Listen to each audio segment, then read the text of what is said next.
The Ace of Swords represents the qualities of intelligence, knowledge, and mental abilities being manifested, being swift with thoughts, accumulating facts, studying, and having understanding.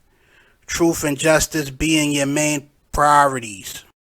This card is all about the beginning stages of clarity and correct information, cutting through all the smoke and mirrors and illusions, dealing with life on a logical, intellectual plane, being sharp, quick, and effective like the sword.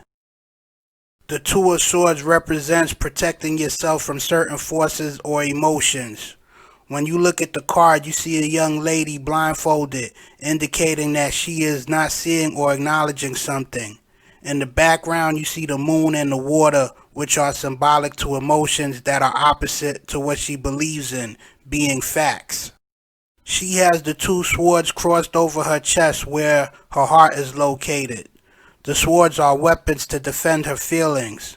The lady is choosing to ignore, block, or be blind to her feelings and chooses to deal with the cold facts and deal with the situation logically.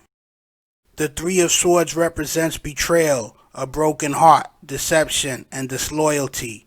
Somebody has been hurt. Feelings have been disregarded. This card is about emotional pain. This card is the reason why the sword is being picked up. Not the sword in the sense of violence, but in the sense of dealing with the situation in a cold, calculating manner. This card can mean it's time to break emotional ties with somebody or something.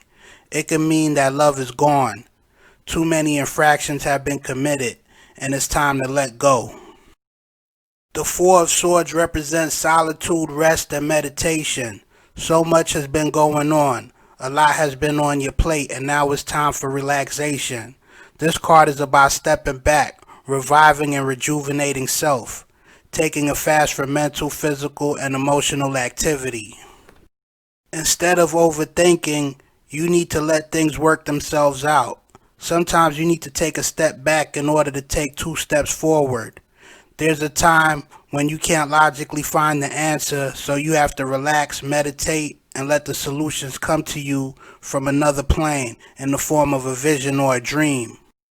The Five of Swords represents selfishness and being inconsiderate to others. When you look at the card, you see a man trying to leave with all his swords, while his comrades are in the background dealing with some type of problem.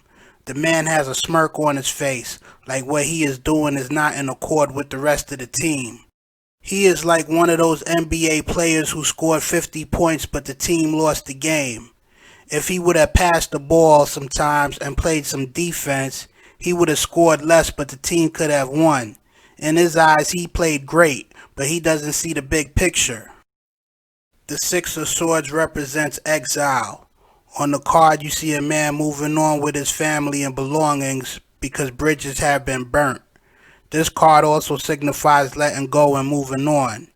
In life, you find yourself in situations where you put all you can into a project, but there is no more you can do, and it's best to count your losses. There is no point in beating a dead horse. This world is a big place. There is no need to stay where things are not working out. This card is saying start fresh somewhere else. Reinvent yourself. The Seven of Swords represents sneakiness, deceit, independent moves. This card indicates that you or someone involved in your question is dealing with secrecy, ulterior motives, and questionable behavior. When you look at this card, you see a young man sneaking away from the town with all his swords, looking back as if he just pulled off a heist. This card could also mean operating on a solo basis, keeping your intentions to yourself, and going against the status quo. The Eight of Swords represents bondage and confinement, being helpless, restricted, and blind to the obvious. On the card, you see a lady tied up and blindfolded, meaning she has lost control and she is vulnerable and powerless. The lady is in trouble. The question is, what has she done? That is what you have to ask yourself when you see this card. Depending on the question being asked, there is a person in the situation that is trapped by certain actions, behaviors, and circumstances. The Nine of Swords represents something heavy on your heart. Worry, shame, guilt, being overwhelmed by unfinished business. Something is on your mind that is bothering you. What is it? That is the question you have to ask yourself when you see this card. The person on the card can't get to sleep. The mental pain is too deep. Perhaps you don't have the answers. It is okay to seek help. All of us are connected. This is the time to see that you are not on an island and the answers are out there.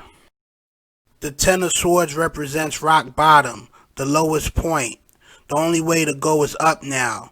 The image on the card seems brutal, with a man laying there with all those swords in his back. But the image is more about drama than the brutality depicted. The card is saying, get up. I know things look bad, but it's not that bad. Stop wallowing in self-pity.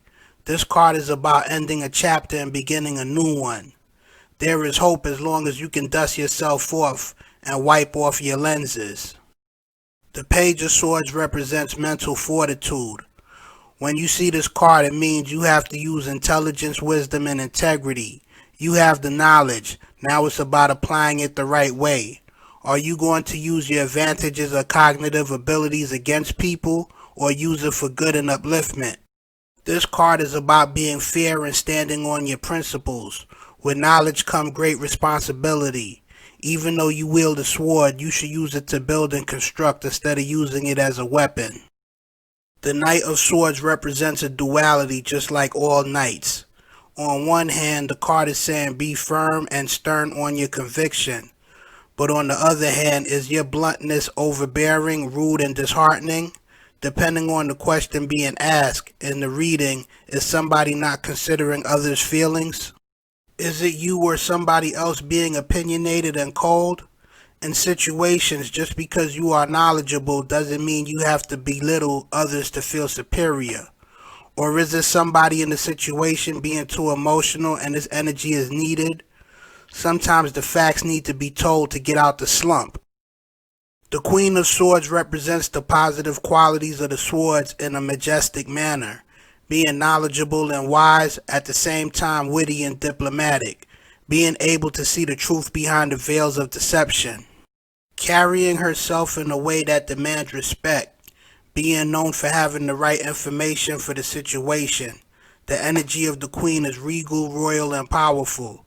The attributes of justice, truth, righteousness, and experience shine through her. The King of Swords represents a true master. He is one who has moved up the ranks and through experience has knowledge, wisdom, and rules his kingdom with time-proven facts. He is respected and is known not to be fooled with. When the king speaks, people listen and use his words as a pillar or foundation to build on.